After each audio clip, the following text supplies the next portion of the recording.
Hello guys, ito yung expansion ko sa Norala, South Cotabato. Ang mga similya dito ay umaabot ng mga nasa 15 to 20,000. So ito ay mahigit 1 month pa lang. Pero kita nyo medyo malalaki na siya. Ayan, malakas na kumain.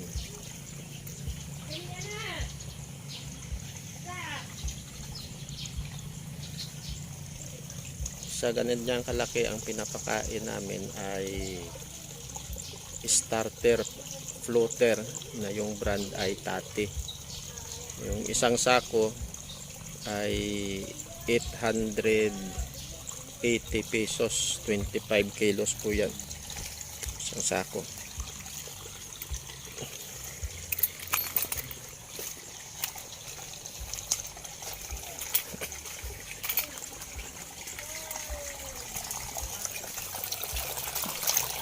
Yan yung source ng tubig, oxygen. Galing po yan doon sa taas, merong parang ilog doon. Doon ang gagaling yung source ng tubig. Yan. Dinesign ng ganyan yan para may oxygen na pumapasok.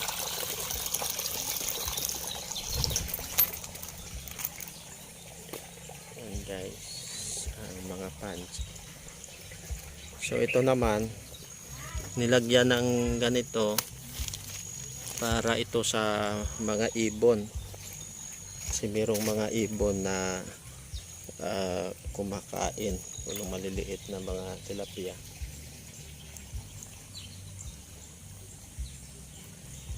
Yan guys, ang isang buwan, medyo malaki-laki na rin sila, malakas na rin kumain.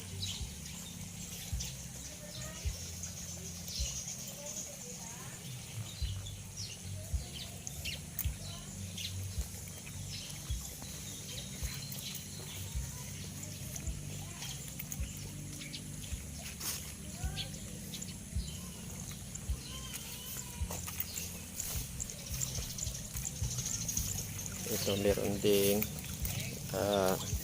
flowing dito. Yan.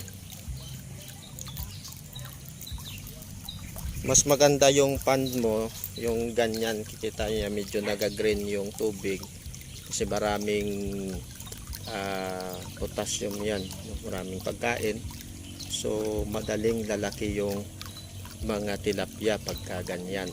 So additional, bibigyan mo pa sila ng additional na pagkain, yung floater, yung starter.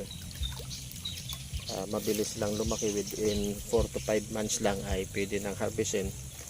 Maring umabot na ng 5 piraso 1 kilo, o 4 na piraso 1 kilo.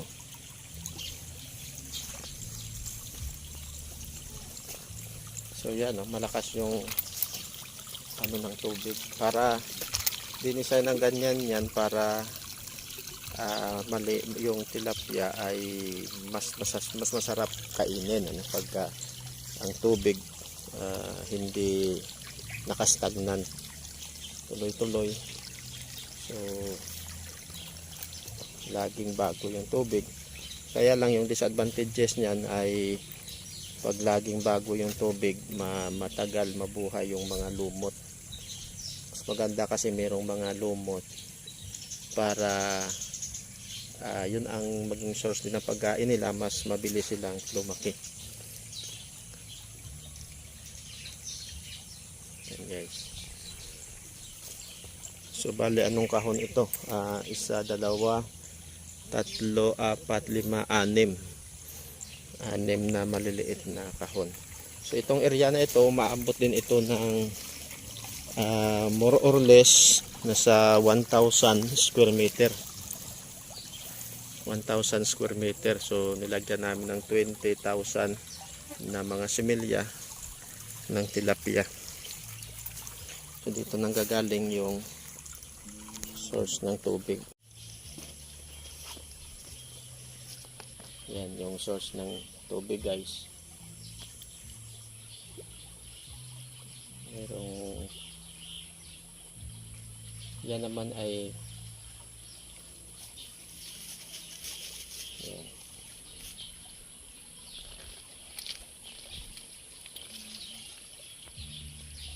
Pupunta doon.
So mag-harvest tayo dito guys, siguro mga December. So may mga 3 buwan pa tayo.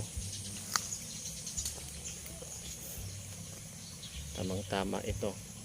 Baka pagdating ng December mas tataas yung presyo ng tilapia.